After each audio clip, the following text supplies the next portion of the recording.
No hay sitio en el arca. Capítulo 1. El mandril presumido. Hace años los ingleses tenían montado un servicio fluvial de hidroaviones a través del África y aunque el vuelo era lento y a veces accidentado, no recuerdo nada más delicioso. Se salía de El Cairo a primeras horas de la mañana, entre ráfagas de espuma que salpicaban las ventanillas, y después, en cómodas etapas, se remontaba el Nilo hasta su origen, en el ecuatorial lago Victoria.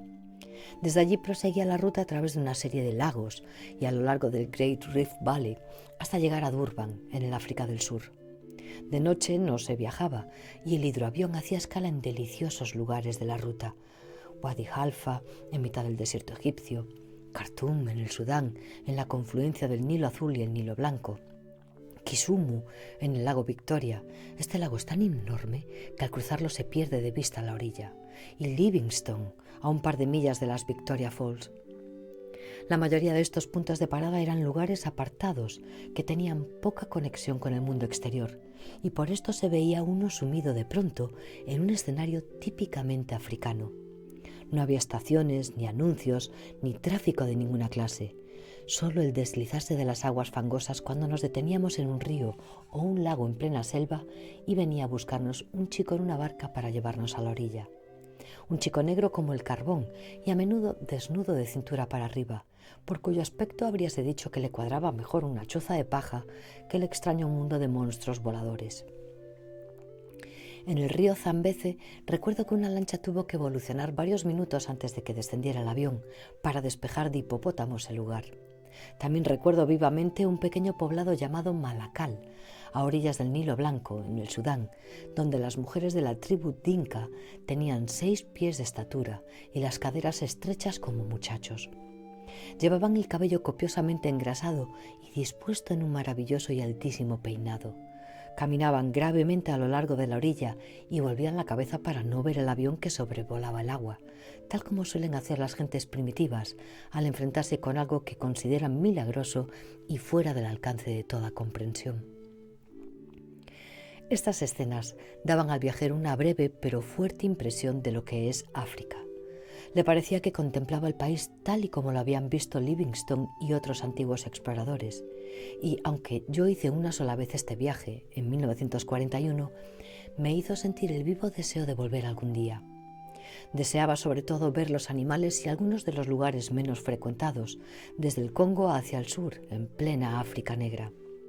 Supongo que aquello no sería más que la ansia corriente del turista por el África de los tam-tams y de la jungla, pero no por esto era menos sentida. La guerra, sin embargo, vino a entorpecer todo proyecto de esta clase y, por diversas razones, fui demorando el viaje hasta que un día, hará cosa de un par de años, tropecé en Londres con un amigo que vivía en África del Sur. Me invitó a visitarle en Johannesburg. Todo, me dijo, podía arreglarse desde allí.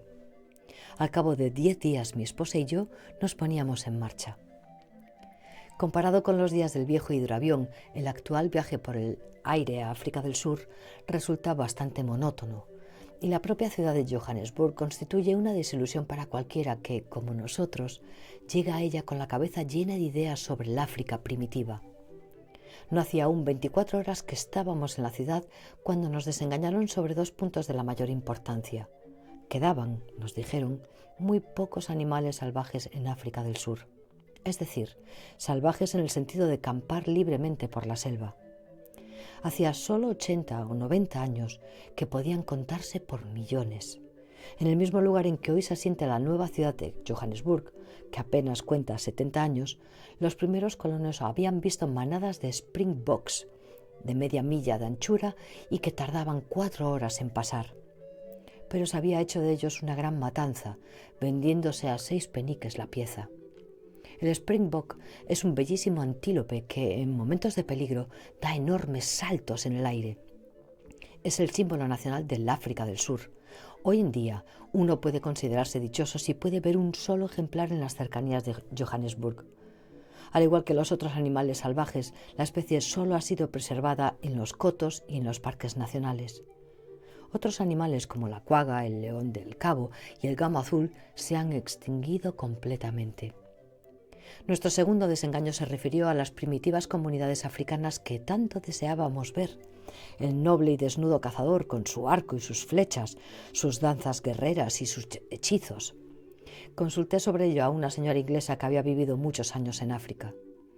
«Dudo», me dijo, «de que encuentre muchos africanos desnudos.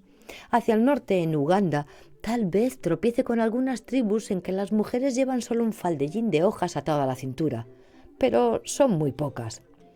Todos los africanos prefieren vestirse a la europea cuando pueden y cazar con rifle o escopeta a hacerlo con lanza.